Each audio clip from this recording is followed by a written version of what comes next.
नमस्कार दोस्तों, स्वागत है आपका हमारे चैनल पर, जहां हम आपको ले चलेंगे एक आध्यात्मिक यात्रा पर।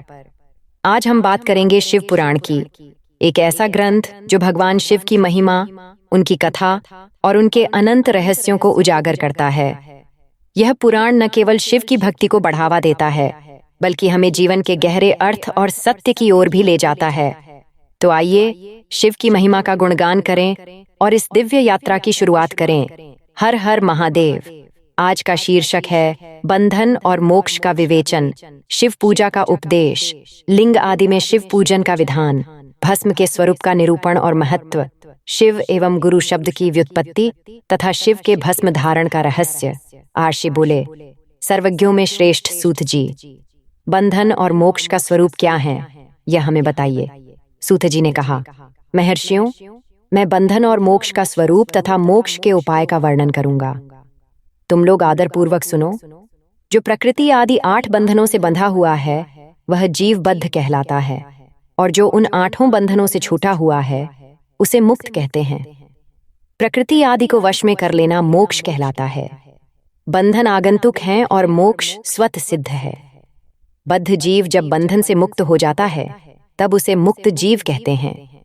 प्रकृति, बुद्धि, महत्त्व, त्रिगुणात्मक अहंकार और 5 तन्मात्राएं, इन्हें ज्ञानी पुरुष प्रकृत्याध्यष्टक मानते हैं। प्रकृति आदि 8 तत्वों के समूह से देह की उत्पत्ति हुई है।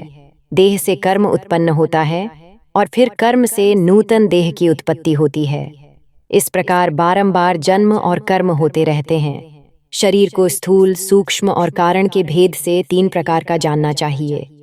स्थूल शरीर जागृत अवस्था में व्यापार कराने वाला, सूक्ष्म शरीर जागृत और स्वप्न अवस्थाओं में इंद्रिय भोग प्रदान करने वाला, तथा कारण शरीर सुषुप्तावस्था में आत्मानंद की अनुभूति कराने वाला कहा गया है।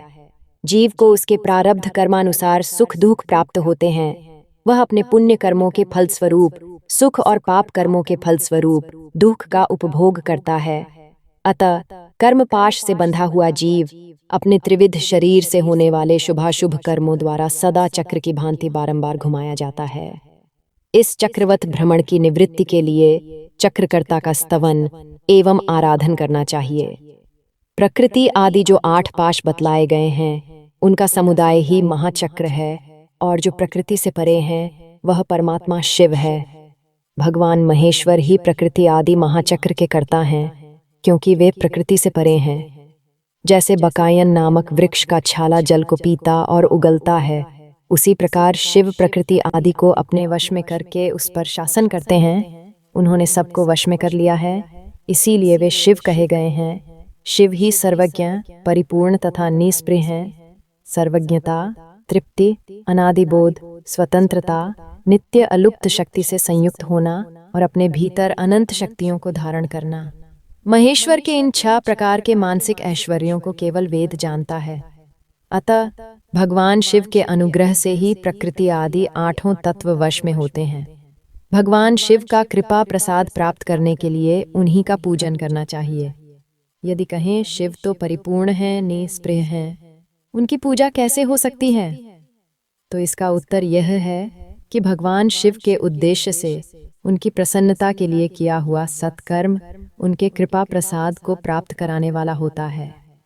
शिवलिंग में, शिव की प्रतिमा में तथा शिव भक्त जनों में शिव की भावना करके उनकी प्रसन्नता के लिए पूजा करनी चाहिए। वह पूजन शरीर से, मन से, वाणी से और धन से भी किया जा सकता है। उस पूजा से महेश्वर शिव, जो प्रकृति से परे हैं, पूजक पर विशेष कृपा करते हैं और उनका वह कृपा प्रसाद सत्य होता है। शिव की कृपा से कर्म आदि सभी बंधन अपने वश में हो जाते हैं। कर्म से लेकर प्रकृति पर्यंत सब कुछ जब वश में हो जाता है, तब वह जीव मुक्त कहलाता है और स्वात्मा राम रूप से विराजमान होता। परमेश्वर शिव की कृपा से जब कर्म जनित शरीर अपने वश में हो जाता है, तब भगवान शिव के लोक में निवास का सौभाग्य प्राप्त होता है। इसी को सालोक्य मुक्ति कहते हैं। जब तन्मात्राएं वश में हो जाती है, तब जीव जगदम्बा सहित शिव का सामीप्य प्राप्त कर लेता है। यह सामीप्य मुक्ति है। उसके आयुध आदि और क्रिया आदि सब कुछ भगवान शिव के समान हो जाते हैं। भगवान का महाप्रसाद प्राप्त होने पर बुद्धि भी वश में हो जाती है। बुद्धि प्रकृति का कार्य है।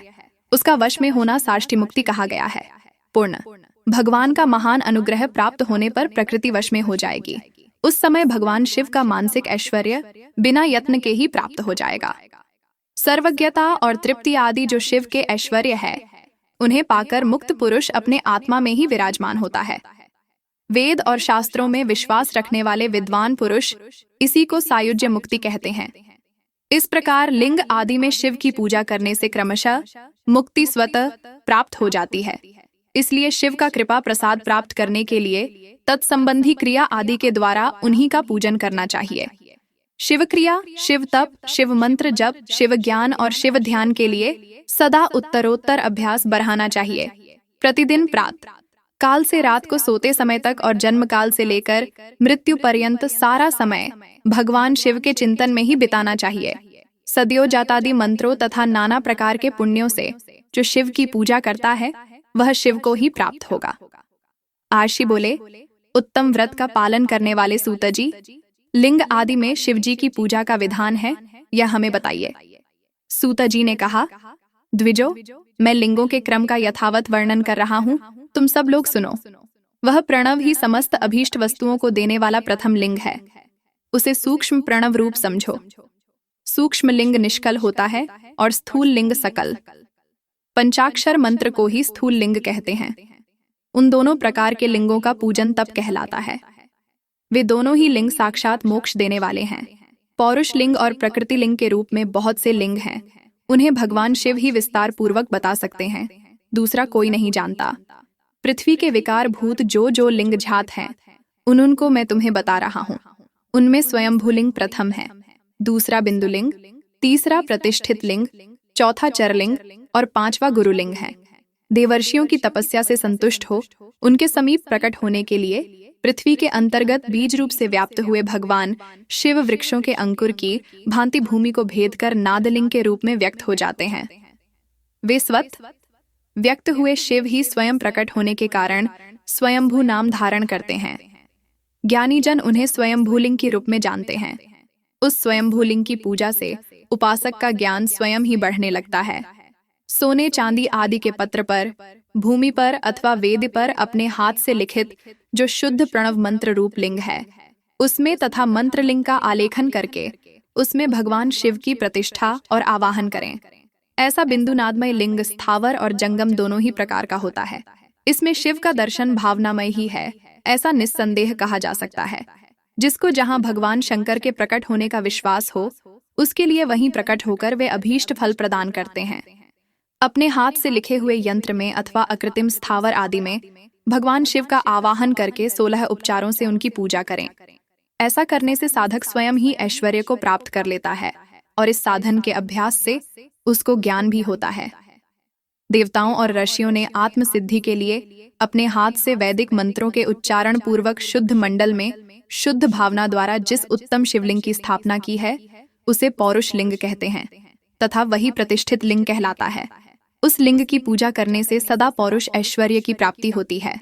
महाब्राह्मण और महाधनी राजा किसी कारीगर से शिवलिंग का निर्माण कराकर जो मंत्र पूर्वक उसकी स्थापना करते हैं, उनके द्वारा स्थापित हुआ वह लिंग भी प्रतिष्ठित लिंग कहलाता है।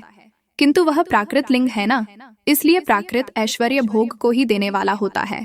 जो शक्तिशाली और नित्य होता है उसे पौरुष कहते हैं तथा जो दुर्बल और अनित्य होता है वह प्राकृत कहलाता है।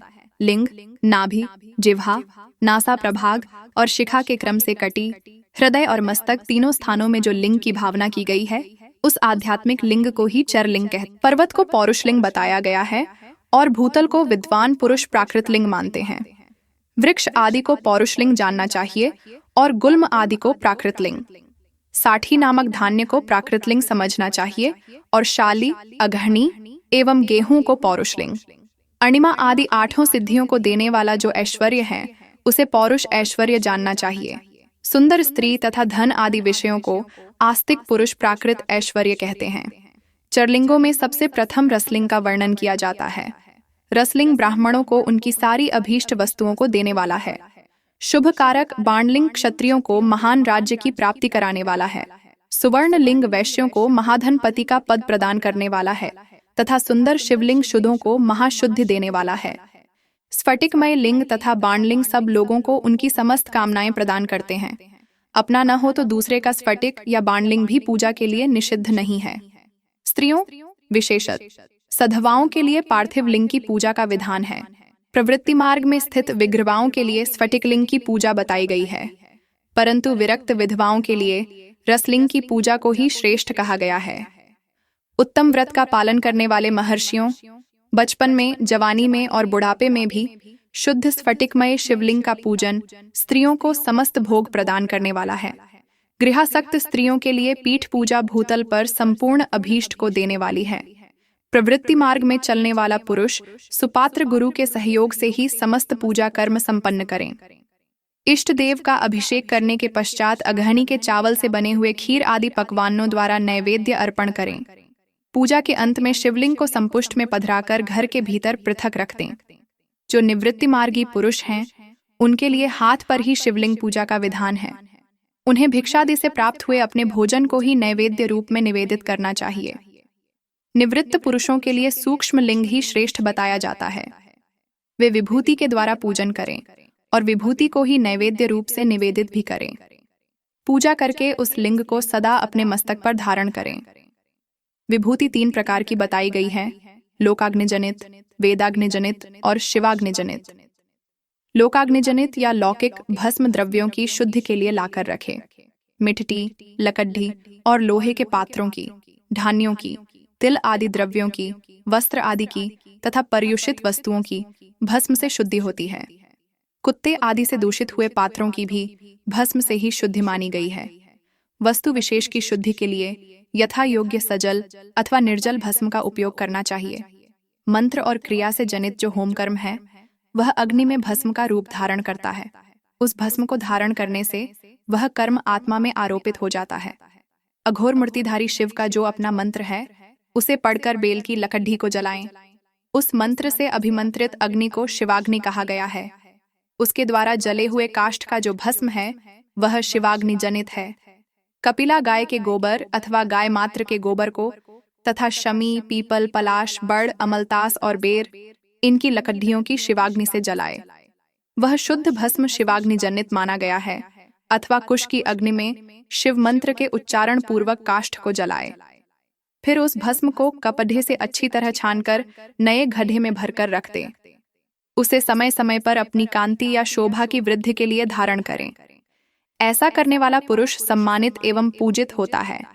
पूर्व काल में भगवान शिव ने भस्म शब्द का ऐसा ही अर्थ प्रकट किया था, जैसे राजा अपने राज्य में सारभूत कर को ग्रहण करता है, जैसे मनुष्य सत्य आदि को जलाकर, रांधकर उसका सार ग्रहण करते हैं, तथा जैसे जठरानल नाना प्रकार के भक्ष्य, भोज्य आदि पदार्थों को भारी मात्रा में ग्रहण करके जलाकर सारत्र वस्तु ग्रहण करता और उस सारत्र वस्तु से स्वदेह का पोषण करता है, उसी प्रकार प्रपंचकर्ता परमेश्वर शिव ने भी अपने में आधे परूप से विद्यमान प्रपंच को जलाकर भस्म रूप से उसके सार्थत्व को ग्रहण किया है।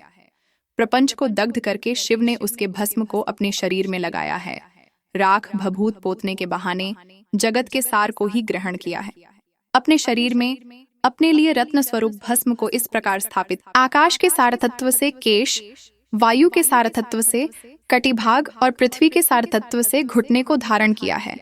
इसी तरह उनके सारे अंग विभिन्न वस्तुओं के सार रूप हैं। महेश्वर ने अपने ललाट में तिलक रूप से जो त्रिपुंड धारण किया है, वह ब्रह्मा, विष्णु और रुद्र का सारतत्व है। वे इन सब वस्तुओं को जगत के अभ्युदय का हेतु मानते हैं। इन भगवान शिव ने ही प्रपंच के सार सर्वस्व को अपने वश में किया है। अतः इन्हें अपने वश में करने वाला दूसरा कोई नहीं है। जैसे समस्त मृगों का हिंसक मृग सिंह कहलाता है और उसकी हिंसा करने वाला कहलाता है, और उसकी हिंसा करने वाला दूसरा कोई मृग नहीं है, अतएव उसे सिंह कहा गया है। शकार का अर्थ है नित्य सुख एवं आनंद, इकार का अर्थ है पुरुष और वकार का अर्थ है अमृत स्वरूपा शक्ति। इन सब का सम्मिलित रूप ही शिव कहलाता है। अतः इस रूप में भगवान शिव को अपना आत्मा मानकर उनकी पूजा करनी चाहिए। पहले अपने अंगों में भस्म मलें, फिर ललाट में उत्तम त्रिपुंड धारण करें। पूजा काल में सजल भस्म का उपयोग होता है और द्रव्य शुद्धि के लिए निर्जल भस्म का। गुणातीत परम शिव राजस आदि सविकार गुणों का अवरोध करते हैं, दूर हटाते हैं। इसीलिए वे सबके गुरु रूप का आश्रय लेकर स्थित हैं। गुरु विश्वासी शिष्यों के तीनों गुणों को पहले दूर करके फिर उन्हें शिव तत्व का बोध कराते हैं। इसीलिए गुरु कहलाते हैं। गुरु की पूजा परमात्मा शिव की ही पूजा है। गुरु के उपयोग से बचा हुआ सारा पदार्थ आत्म शुद्धि करने वाला होता है। गुरु की आज्ञा के बिना उपयोग में लाया हुआ सब कुछ वैसा ही है जैसे चोर चोरी करके लाई हुई वस्तु का उपयोग करता है। गुरु से भी विशेष ज्ञानवान पुरुष मिल जाए तो उसे भी यत्नपूर्वक गुरु बना लेना चाहिए। अज्ञान रूपी बंधन से छूटना ही जीव मात्र के लिए साध्य पुरुषार्थ है। जो विशेष ज्ञानवान है वही जीव को उस बंधन से छुड़ा सकता है। जन्म और मरण रूप द्वंद्व को भगवान शिव की माया ने ही अर्पित किया है। जो इन दोनों को शिव की माया को ही अर्पित कर देता है वह फिर शरीर के बंधन में नहीं पड़ डरता। जब तक शरीर रहता है तब तक जो क्रिया के ही अधीन है वह जीवबद्ध कहलाता है। स्थूल, सूक्ष्म और कारण तीनों शरीरों को वश में कर लेने पर जीव का मोक्ष हो जाता है, ऐसा ज्ञानी पुरुषों का कथन है। माया चक्र के निर्माता भगवान शिव ही परम कारण हैं। वे अपनी माया के दिए हुए द्वंद्व का स्वयं ही परिमार्जन करते हैं।